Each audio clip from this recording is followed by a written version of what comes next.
Hayo, siapa yang suka minum kopi atau lebih suka minum teh?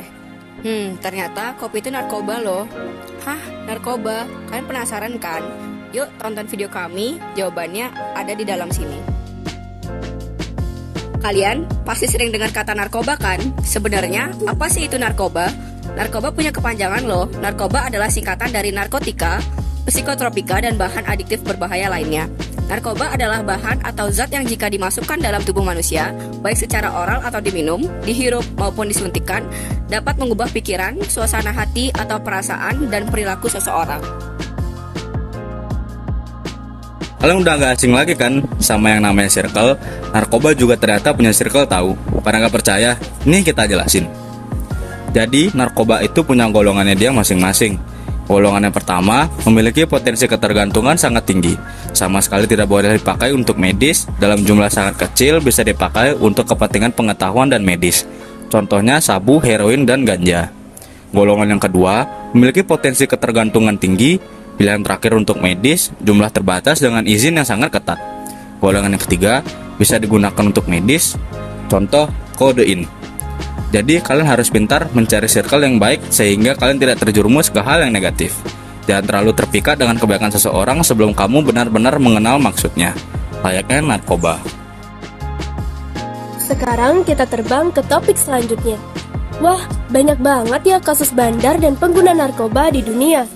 Itu baru beberapa kasus yang terungkap.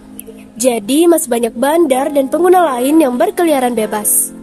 Jadi, sebelum menyesal, ayo buat pilihan ke BNN untuk rehabilitasi bagi orang-orang yang pernah mencoba narkoba.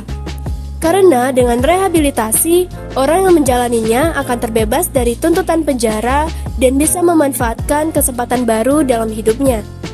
Sementara jika dibiarkan, para pengguna narkoba akan mengalami dampak yang sangat besar bagi kesehatan fisik, mental, dan emosional.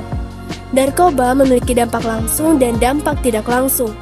Dampak langsungnya berupa gangguan pada jantung yang mengakibatkan infeksi akut otot jantung dan gangguan peredaran darah, dehidrasi yang membuat tubuh mengalami kejang-kejang, halusinasi, mood tidak stabil, perilaku agresif, dan rasa sesak bagian dada. Pernapasan tidak akan bekerja dengan baik dan akan lebih mudah merasakan lelah, hilang ingatan, lalu tertular penyakit menular berbahaya seperti HIV/AIDS, hepatitis, TBC, hingga kematian. Nah, kenapa sih narkoba bisa seberbahaya itu? Karena narkoba memiliki daya adiksi atau ketagihan, daya toleran, dan daya habitual atau kebiasaan yang sangat kuat, sehingga menyebabkan pemakai narkoba tidak bisa lepas dari ketergantungannya terhadap narkoba. Jika dibiarkan secara terus-menerus, dampak negatif yang dialami pengguna akan lebih buruk. Terlihat selalu lelah, alami perubahan berat badan yang drastis, mata yang terus merah, memar atau infeksi akibat penggunaan jarum suntik, tubuh yang bergetar atau mudah merasa gugup, penurunan terkait kebersihan, penampilan fisik yang tidak terawat, terlihat perubahan kepribadian yang drastis, memiliki pemikiran atau penilaian yang terganggu, mengalami perubahan suasana hati yang intens, alami gejala depresi atau kecemasan, kehilangan kemampuan untuk mengelola emosi setelah alami pengalaman traumatis. Tahu nggak sih, hal-hal yang disebutkan tadi merupakan ciri-ciri orang yang menggunakan narkoba.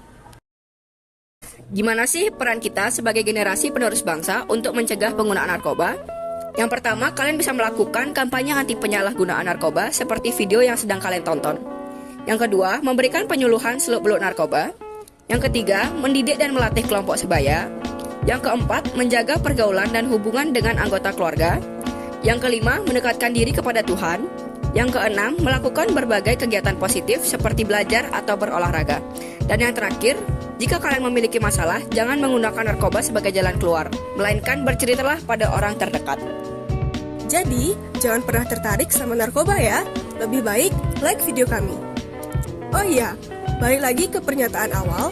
Jadi, kafein yang berada dalam kopi dapat menimbulkan efek yang hampir sama walau tidak sekeras pengguna narkotika dan psikotropika.